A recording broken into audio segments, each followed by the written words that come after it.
Hello everybody. I was invited to spend a few days on this Dufour 390, which is owned by a sailing association. I accepted because I wanted to view big boat sailing from a dinghy sailor's perspective. Not the most exciting of videos, but it was an experience and a box ticked nonetheless.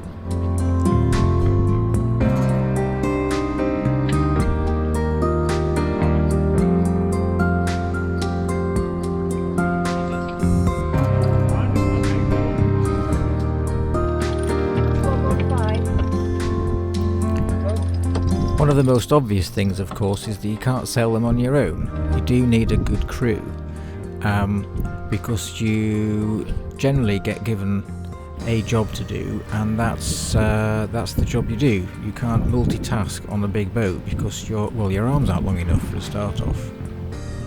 Yeah. I did see boats of this size crewed by 2 people, but it was obvious that they had lots of experience and they'd sailed together many times before.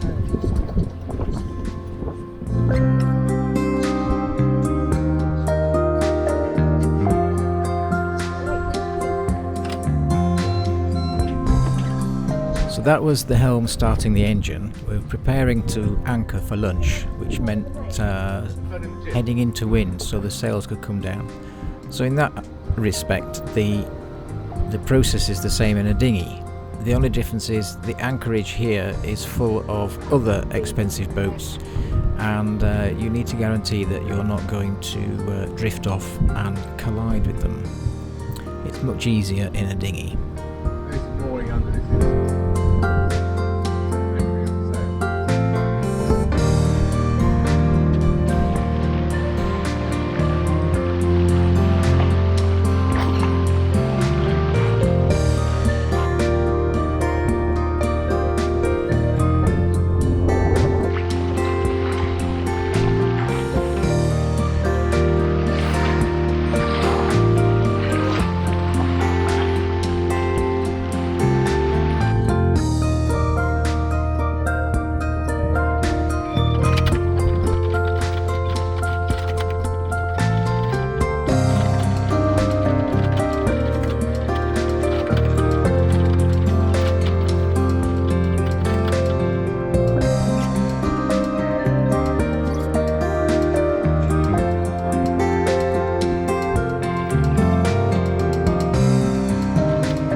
So how does it compare so far? Well, if I were to stop in this water for lunch in a dinghy, I would be bobbing up and down quite severely.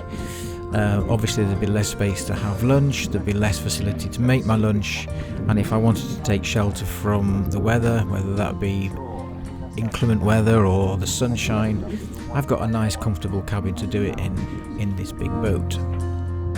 So I think the big boat wins on this one. Coast Guard, say your station name, over.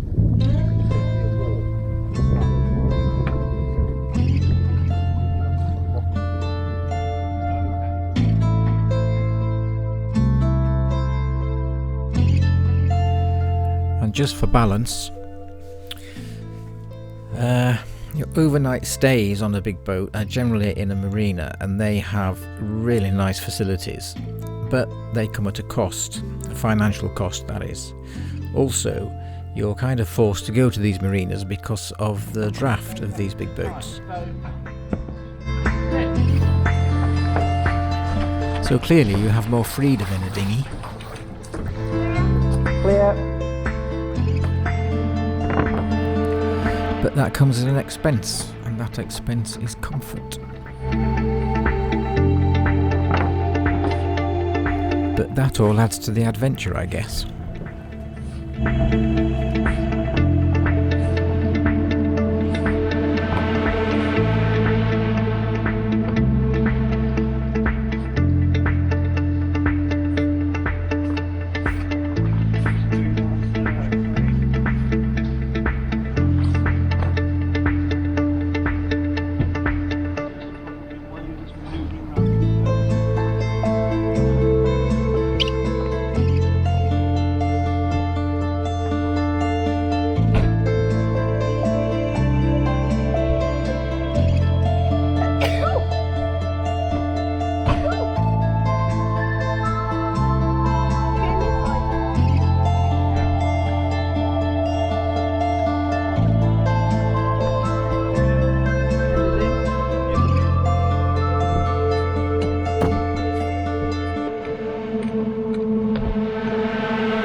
So this day was pretty calm.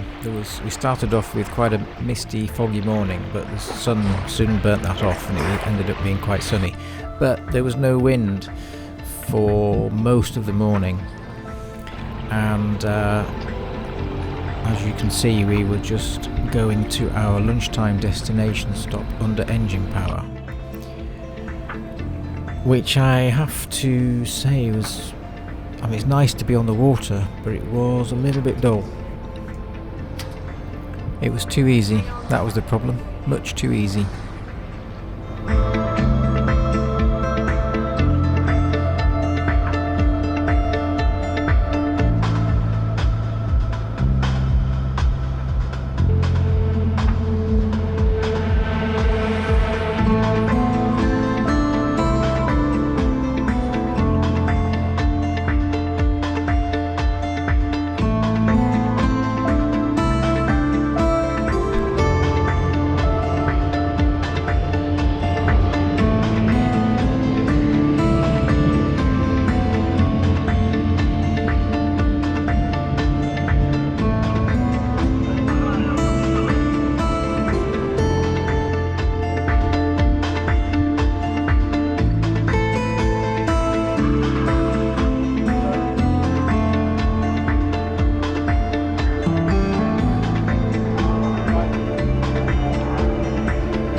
So day 3 was much more exciting. We had a consistent force 5, gusting 6 in the morning. It did drop off in the afternoon, which was consistent force 4, gusting 5.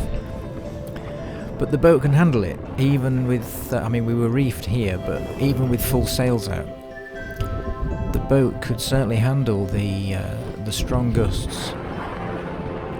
And in the same conditions in a dinghy, I would be, well, 1, I'd be fully reefed, but 2, I probably wouldn't be out there. And if I was out there, it'd be hard work, and I'd be constantly anxious about capsizing.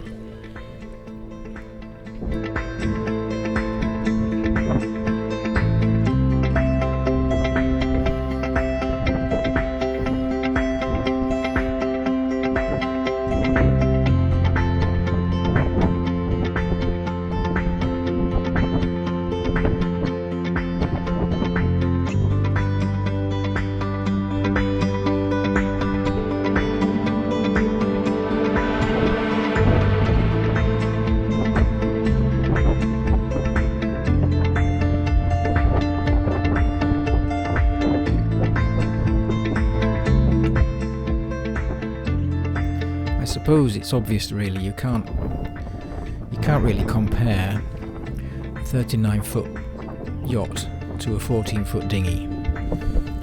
There's the obvious comparisons, like keel length means you can travel faster in the bigger boat, which means you can travel further, which means in a dinghy that your distances travelled is restricted. But having never spent a number of nights on a yacht cruising, I wanted to get a taste of what it might be like and if I might be interested, and if I might be tempted to upgrade from a 14 foot to something a little bit longer.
Aside from the obvious financial differences, I really like the comfort and the feeling of safety in strong winds in this big boat. I didn't like the restrictions caused by draft, which means, compared to Dinghy Sailor you can pretty much go anywhere. And a boat of that size, you would, if it wasn't impossible, you would really struggle to helm it if you were sailing solo. If nothing else, your visibility from the helm position of the bow at the waterline is just, well, you just don't have any. So that's why you need crew to, especially when you're coming into to dock the boat, you need crew to be a second pair of eyes for you. Overall, it was a great experience. I'm glad I did it. It's horses for courses. I still prefer the rawness of dinghy sailing, and that's what I will continue to do. Thanks for watching.